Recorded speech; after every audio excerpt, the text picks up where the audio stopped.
स्वागत आहे soulful stories मराठीमध्ये, जिथे आयुष्यातले अनुभव सुंदर गोष्टी बनतात.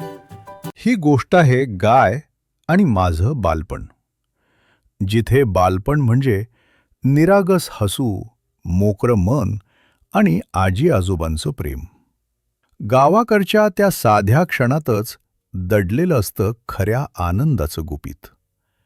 ही गोष्ट आहे एका अशाच लहानशा अनुभवाची, जो आजही आठवला की मन भरून येतं. ही गोष्ट आहे साधारण मी 4थीत असतानाची. मी सुट्टीला गावी आजी आजोबांकडे गेलो होतो. गाव म्हटलं की कसं प्रसन्न वातावरण. एके दिवशी सकाळी उठून मी आंघोळ केली आणि नाश्ता करत असताना मी मामींना विचारलं, आजी आजोबा कुठे आहेत? त्या म्हणाल्या, ते दोघं गाईचं दूध काढायला गोठ्यात गेले आहेत. मी म्हणालो, मी पण जाऊन पाहू का? मामी म्हणाल्या, नको रे, गाईला आजी आजोबांचीच सवय आहे. जर तिथे कोणी दुसरं असेल तर ती दूध देणार नाही. मग अर्ध्या तासानं आजी आणि आजोबा एक किटली भरून दूध घेऊन घरी आले.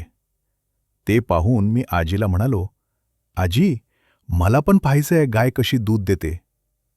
माझ्यासोबत दादा, ताई, 2 मामे भाऊ सगळेच ते पाहायला यायचा हट्ट करू लागले. तेवढ्यात आजोबांनी मला एकट्याला थोडं बाजूला नेलं आणि सांगितलं, तुला आज संध्याकाळी घेऊन जाईन.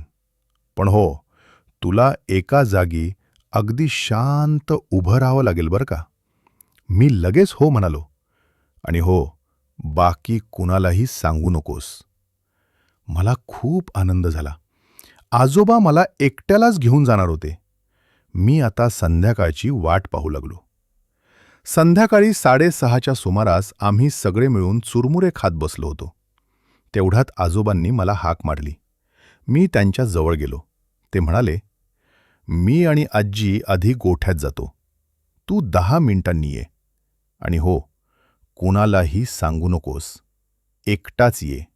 शिवाय सोबत एक रिकामा ग्लास घेऊन ये. मी हो म्हणालो. सगळे चुरमुरे खाण्यात आणि गप्पांमध्ये रंगले होते. मी काही वेळाने स्वयंपाकघरातून एक रिकामा ग्लास घेतला आणि थेट घरच्या मागच्या बाजूने गोठ्यात गेलो. कोणालाही न सांगता मी थेट गोठ्याबाहेर उभा राहिलो. आधी तिथल्या छोट्या खिडकीतून डोकावून पाहिलं. आजोबा गायीसमोर उभे होते आणि मागे आजी मोठ्या बादलीत दूध काढत होती.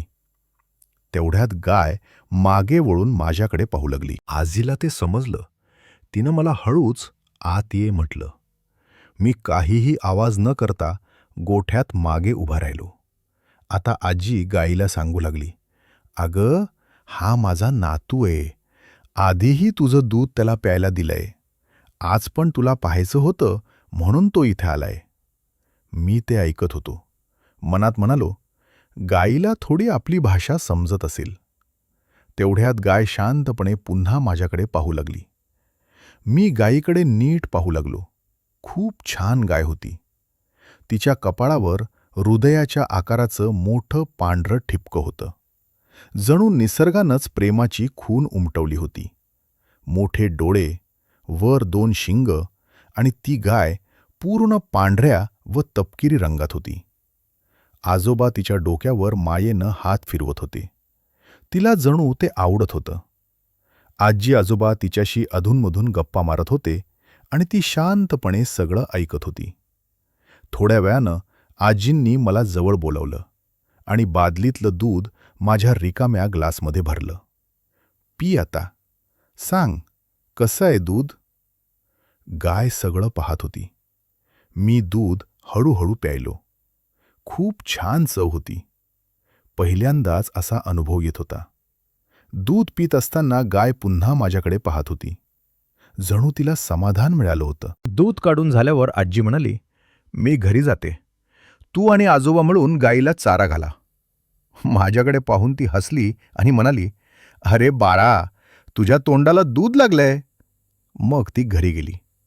आजोबांनी शेजारी ठेवलेल्या अवजारानं शाळूचं देठ कापले आणि छोटे तुकडे केले. मी उत्साहानं गाईला चारा भरवू लागलो. तिच्या डोक्यावर हात फिरवत होतो. ती शांतपणे खात होती. आजोबांनी तिला पाणी दिलं. मग ते म्हणाले, बघ, ती चारा किती वेळ शांतपणे चावून खाते. आपणही आपलं जेवण असंच नीट चावून खायला पाहिजे, म्हणजे ते चांगलं पचतं. मग काही वेळानं आम्ही घरी आलो. आजीनं सगळ्यांसाठी चहा केला होता. तेवढ्यात ताई आली आणि म्हणाली, "एवढा वेळ कुठे होतास?" मी काही बोलणार तोच ती हसून म्हणाली, "मला माहीत आहे तू गोठ्यात गेलास." ती म्हणाली, "मीही सकाळी दूध पिऊन आले." आम्ही दोघे टाळी देऊन हसलो. ताई म्हणाली, "आता दादाचा नंबर आहे." मी विचारलं, "सगळ्यांना एकत्र का नेत नाहीत?" ती म्हणाली, "दूध कमी पडेल आणि गायीजवळ शांतता हवी म्हणून आजी आजोबा एकेकालाच नेतात." हे ऐकून मला खूप छान वाटलं. हा अनुभव फक्त गायीचं दूध पिण्यापुरता मर्यादित नव्हता. तो होता आजी आजोबांच्या निरपेक्ष प्रेमाचा, संयमाचा आणि समतेचा. त्या दिवशी मला कळलं, प्रेम मोठ्या गोष्टीत नसतं, ते असतं अशा छोट्या क्षणात. शांतपणे उभं राहण्यात, गायीच्या डोक्यावरून हात फिरवण्यात आणि आजी आजोबांनी प्रत्येक नातवंडासाठी वेगळा वेळ काढण्यात.